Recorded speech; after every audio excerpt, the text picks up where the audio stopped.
So just bring you guys an update when it comes to the Joshua Buatsi versus John Pascal fight.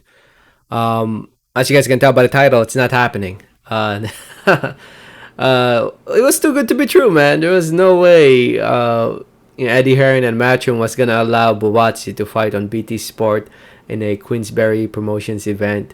No way. I mean, the event was the. If you guys don't know, the IBF ordered this fight. I made a video about it last month. The IBF ordered it, and the purse bid was won by DiBella Promotions or DiBella Entertainment with a bid of $975,000, and that's also with the help with Queensberry Promotions, who was gonna broadcast it on BT Sport over in the UK.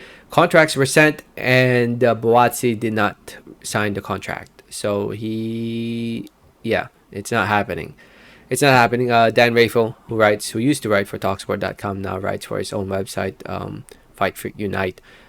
He tweeted this out, and I quote: it reads, IBF has defaulted light heavyweight contender Joshua Buatsi from a title eliminator versus Jean Pascal for failing to return signed agreement by deadline after August 30th purse bid. Contract was due by September 14. Pascal will now be ordered to face next ranked contender Michael Afert. So yeah, if you look at the light heavyweight division, 175 pounds, Buatsi was the highest ranked fighter for the IBF, and John Pascal was ranked number 5. Buatsi number 3, Pascal 5. And the next one in line is Michael Afert. So I'll make another video about that. So it looks like the IBF will order Pascal versus Afert to become the mandatory challenger for the IBF belt, which is currently held by Artur Beterbiev. So now with this news, a lot of people are talking about what's next for Buatsi, and a lot of people are calling for this fight against Callum Smith, which makes sense. I'd love to see this fight. I think it's a very good fight. Why not? Let's see it. Both fighters are under Matchroom. Both fighters are under the zone. Why not? Let's see Buatsi and Callum Smith go at it to see who deserves a title shot between the two. I mean, the light heavyweight division is currently ruled by two Russians, Artur Beterbiev and Dmitry Bivol.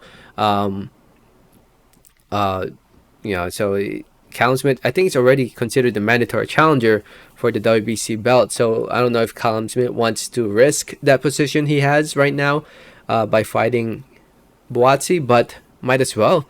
Yeah, might as well, while Beterbiev takes care of his WBO mandatory, Anthony Yard. So why not? Why not? So anyway, Lou DiBella, who was supposed to be the main promoter for the event, was not happy about it, and he talked about how apparently the main issue was the reason why Eddie Hearn and Buatsi did not sign the contract is because they didn't put VADA. They didn't put VADA in the contract in writing.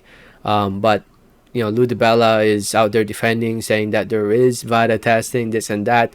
That they have submitted the forms, the VADA forms, but I don't know why it wasn't in the contract. I don't know. I'm not a businessman. I'm not a boxing promoter. I'm not a boxing manager. But to be honest, the way it sounds like is that Eddie Hearn and his side just didn't want to fight Pascal.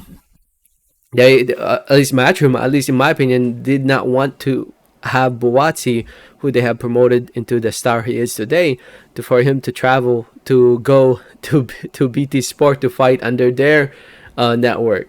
That's what it looks like, man. Politics in boxing, right? So yeah, it is what it is. It's it's no secret that it's no surprise that it's not happening. It's happened before. When it comes to this purse bids or these ordered fights for title eliminator fights, it's rare for a fighter to really go forward with it or go through with it.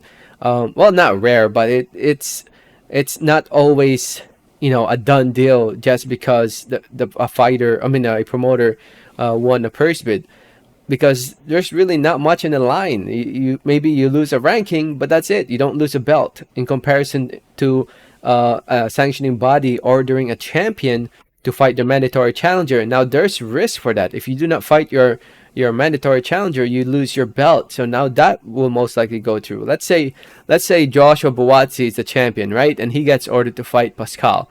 I'm sure this fight would move forward because there's no way Buatsi would give out the belt. But since the only thing that's at risk is that mandatory spot or that ranking, Matchroom, Buatsi, and Eddie Hearn are willing to say no to this, and they'll move on to whatever they have plans over at their side of the street.